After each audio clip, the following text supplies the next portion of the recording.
नमस्कार, मी मंदाकिनी गुरव. मी माझं YouTube channel ज्योत इंडियाची मध्ये तुमचे स्वागत करते. अवधूत चिंतन श्री गुरुदेव दत्त, श्री स्वामी समर्थ. श्री स्वामी समर्थांचं आणि श्री गुरुदेव दत्तात्रयांचं स्मरण करून आजच्या या व्हिडिओला सुरुवात करते. त्यांनी जसं मला सुखी ठेवलेलं आहे तसं तुम्हालाही ठेवू.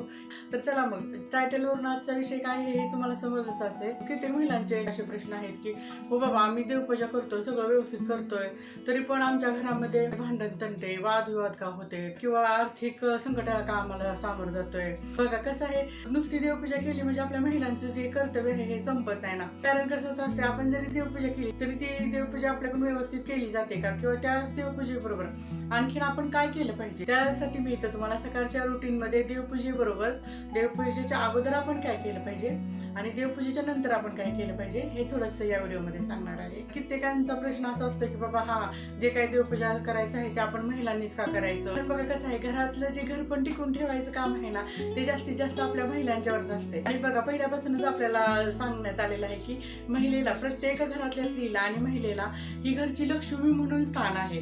त्यामुळं आपल्या घरामध्ये भरभराटी कशी यावी, आपल्या घराची उन्नती कशी व्हावी, हे आपल्या महिलांचंच काम आहे. कारण प्रत्येक घरची महिला ही त्या घरची लक्ष्मी असते. कारण पूर्वीपासूनच सांगण्यात आलेलं आहे की एक स्त्री आहे ना, ही प्रत्येकाचं आयुष्य हे घडवू शकते. म्हणजे स्त्रीनं ठरवलं तर एखाद्याचं आयुष्य घडतं पण, आणि स्त्रीनं ठरवलं तर एखाद्याचं आयुष्य बिघडतं पण. तर चला मग, आंघोळ केल्या देवपूजेच्या अगोदर आपण काय करायचं हे मी तुम्हाला पहिल्यांदा सांगते. आंघोळ केल्या काय करायचं, सर्वप्रथम देवपूजा करायच्या अगोदर काय करायचं, आपण आपलं जे अंगण आणि उंबरा आहे ना ते स्वच्छ करायचं. ज्याला अंगणाची व्यवस्था आहे त्यांनी अंगणामध्ये व्यवस्थित सडा टाकायचा, त्याच्यावरती रांगोळी घालायची. आणि तुम्ही जर कुठं असं फ्लॅट सिस्टम मध्ये राहत असला ना, तर काय करायचं, आपण आपल्या उंबऱ्याची तरी पूजा करतोय ना. अंगण जरी नसलं तरी आपल्याला उंबरा तरी असतोय ना. मग काय करायचं, ती उंबरा आहे ना, तो उंबरा आणि चौकट आपली पहिल्यांदा सगळ्यात अगोदर स्वच्छ करून घ्यायची. कारण कसं होत असते, रात्रभर जे आहे ना आपल्या घराचं दार बंद असते, आणि ज्यावेळेस घराचं दार बंद असते त्यावेळेस घरातली जी नकारात्मकता आहे ना ती कशी व्हालेली असते ना, आपल्या उंबऱ्यावरती आणि आपल्या चौकटीवरती साचून राहिलेली असते ना.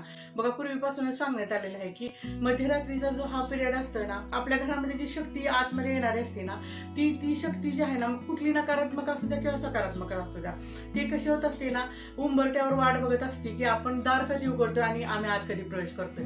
म्हणून काय करायचं, सकाळी आंघोळ केल्या सगळ्यात अगोदर आपला उंबरटा आहे ना तो स्वच्छ पुसून घ्यायचा. आणि तो उंबरटा पुसताना काय करायचं, जर त्या पाण्यामध्ये जर तुम्ही देशी गाईचं जर गोमूत्र घातलं ना तर त्याचा खूप छान असा प्रभाव होतो. मग तुम्ही म्हणता की आम्हाला रोज देशी गाईचं गोमूत्र मिळत नाही. गावाकडे मिळू शकते पण शहरांच्या मध्ये जास्त मिळत नाही ना. त्यावेळी काय करायचं, ज्यावेळी कधी आपल्याला उपलब्ध होईल ना असं देशी गाईचं गोमूत्र, ते आपण घेऊन जायचं. विकत ही आता बऱ्याच ठिकाणी मिळते. काय करायचं, 1-1.5-2 लिटरच्या त्या स्प्रे मारायच्या ज्या बॉटल असतात ना, बाजारामध्ये मिळतात बघा मार्केटमध्ये, त्या आणायच्या. आणि त्याच्यामध्ये काय करायचं, पाणी आणि पाण्याबरोबर ते जे गोमूत्र आहे ना ते मिक्स करून ठेवायचं. म्हणजे जी फ्लॅट सिस्टम आहे ना, त्यांनी काय करायचं, त्या बॉटल मधला जो स्प्रे आहे ना, त्या स्प्रेनं मग थोडंसं त्या आपल्या उंबऱ्यावर आणि चौकटीवर ते स्प्रेनं मारायचं आणि स्वच्छ कपड्यानं ते पुसून घ्यायचं. म्हणून दार उघडल्या सगळ्यात पहिल्यांदा हे काम करायचं.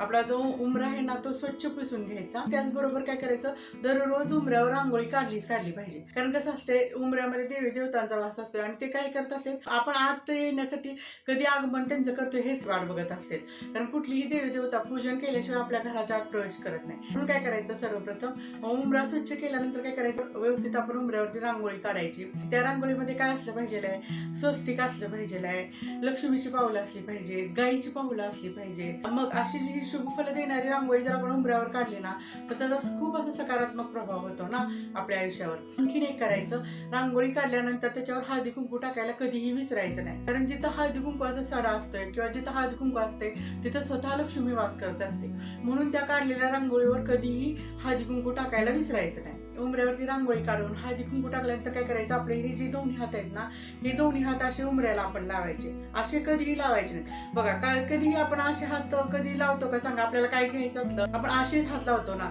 त्यामुळे आपण कसं आहे की देवाचं आगमन करतोय, आपली सकारात्मकता आत घेतोय. त्यामुळे आपले जे हात आहेत ना ते नेहमी असे ठेवायचे आणि डोळे झाकायचे आणि त्यांची प्रार्थना करायची. त्यांना असं डोळे झाकून अशी त्यांची प्रार्थना करायची आणि त्यांना सांगायचं, हे उंबरटा देवा, माझ्या घरातली जी नकारात्मकता आहे ती बाहेर जाऊ द्या. द्या. माझ्या घरामध्ये जी पॉझिटिव्हिटी आहे, जी सकारात्मकता आहे ती माझ्या घरामध्ये प्रवेश करू द्या. आणि नकारात्मकता, भांडण, तंटे, कलह हा माझा जो आहे तो घराच्या बाहेरच राहू द्या. असं काय करायचं, आपण उंबरठ्या देवांना सांगून त्यांची प्रार्थना करायची. कारण पूर्वीपासूनच आपला जो हा दाराचा उंबरा आहे ना, त्याला खूप असं अनन्यसाधारण महत्व आहे. आपला हा घराचा उंबरा म्हणजे आपली सीमारेषा आहे. त्यामुळे आपल्या घराच्या सीमारेषेच्या आत कोण यायला पाहिजे आणि आपल्या घराच्या सीमारेषेच्या बाहेर कोण राहायला पाहिजे हे आपल्या हातात आहे. ते करून झाल्यानंतर नैवेद्य हा साखरेचा दाखवायचा असं बाबा करायचं ना. बघा, आपण कुठलाची जरी पूजा केली तरी कधी त्यांना उपाशी ठेवतो का? जर आपल्याकडे फुलं असली तर त्या उंबऱ्याच्या दोन्ही साईडला फुलं ठेवायची. तर अशी दररोज आपण षोडशोपचारे आपल्या उंबऱ्याची पूजा केली ना तर आपल्या घरामध्ये भरभराट यायला खूप सारी मदत होते. आता बघा, आपली उंबऱ्याची पूजा करून झाली ना, मग आता आपण काय करायचं, आपली देवपूजा उरकून घ्यायची. आणि देवपूजा झाल्यानंतर प्रत्येक स्त्रीने हे काम केलंच पाहिजे. ते म्हणजे काय करायचं, तुळशीला दररोज पाणी घातलं पाहिजे.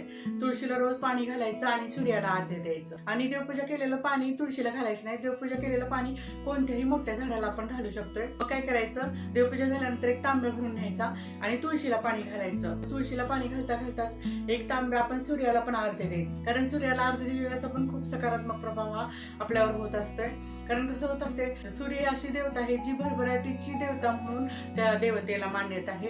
म्हणून दररोज जर सूर्याला आपण अर्घ्य दिलं, सूर्याला आपण जर नमस्कार केला, त्याचा खूप सारा चांगला प्रभाव आपल्या संसारावर होत असतो. सूर्याला अर्घ्य देऊन झाल्यानंतर काय करायचं, तुळशीला हळदी कुंकू व्हायचं, अगरबत्ती लावायचं, अक्षदा व्हायच्या, फूल व्हायचं, साखर ठेवायची तिथं. कारण कसं होत असते, पाणी घातल्यानंतर ना तिथं साखर ठेवायची, नैवेद्य दाखवायचं. आपल्याला शक्य असेल तर दूध पण त्या तुळशीच्या कुंडीमध्ये घालायचं. मग हे असं नैवेद्य दाखवून झाल्यानंतर काय करायचं, रोज सकाळ संध्याकाळ तुळशी पुढे दिवा लावायला कधीही विसरायचं नाही. जर तुळशीच्या पुढे दररोज आपल्याला तुपाचा दिवा लावणं शक्य नसेल तर प्रत्येक गुरुवारी आपण तुळशीच्या पुढे तुपाचा दिवा लावला पाहिजे. आणि रोज सकाळ संध्याकाळ तुम्ही तेलाचाही दिवा तुळशीच्या पुढे लावला तरी चालतो, पण सकाळ आणि संध्याकाळी तुळशीच्या पुढे दिवा लावायला कधीही विसरायचं नाही. कारण पूर्वीपासूनच आपल्या पुराणामध्ये आणि अध्यात्मामध्ये सांगितलेलं आहे की ज्याच्या दारामध्ये तुळस आहे त्याच्या घरामध्ये कधीही दरिद्रता येत नाही, त्याच्या घरामध्ये कधीही भांडणं होत नाहीत आणि त्याच्या घरामध्ये कायम भरभराटी आणि सुख समृद्धीच येते. पण हे कधी होतं, ज्यावेळेस आपण दररोज त्या तुळशी मातेची पूजा करू त्याच वेळेस हे असं होतं. म्हणून दररोज तुळशी मातेची पूजा करायला कधीही विसरायचं नाही. तुळशीची पूजा करण्याबरोबर आणखीन एक मी तुम्हाला पुढचं काम सांगेन, ते म्हणजे की दररोज जी आपली गॅसची शेगडी किंवा जी चूल आहे ना, त्या चुलीला आपण हळदी कुंकू लावायला आणि नैवेद्य दाखवायला कधीही विसरायचं नाही. कारण कसं होत असते, आपला जास्तीत जास्त महिलांचा वेळ आहे ना त्या किचन मध्ये जातो. आणि आपण महिला असू द्या, पुरुष असू द्या किंवा आपल्या घरातले कोणतेही सदस्य असू द्या, आपण जे आपल्या किचन मध्ये जे अन्न तयार करतो, आपल्या गॅसच्या शेगडीवर जे अन्न तयार करतो तेच आपण प्राशन करत असतोय ना. आणि ते खाल्लेल्या अन्नापासूनच आपल्याला ऊर्जा मिळत असते. ती जी ऊर्जा आहे ही सकारात्मक ऊर्जा मिळण्यासाठी, आपल्या घरामध्ये पॉझिटिव्हिटी येण्यासाठी दररोज आपल्या गॅसच्या शेगडीला हळदी कुंकू व्हायला, अक्षता व्हायला, फूल व्हायला आणि नैवेद्य दाखवायला कधीही विसरायचं नाही. तर या व्हिडिओमध्ये बघा, मी तुम्हाला देवपूजेबरोबरच अशी काही कामं सांगितलेली आहेत की ती जर आपण केली ना तर आपल्या घरामध्ये खूप अशी भरभराटी येणार आहे आणि आपल्या घराची प्रगती होणार आहे. मला पूर्ण खात्री आहे की हा व्हिडिओ ऐकणारे कितीतरी माझ्या मैत्रिणी हे करत असतील, पण ज्या कोणी करत नसतील त्यांनी आजपासूनच हे उपाय सुरू करा आणि आपल्या आयुष्यात होणारे बदल बघा.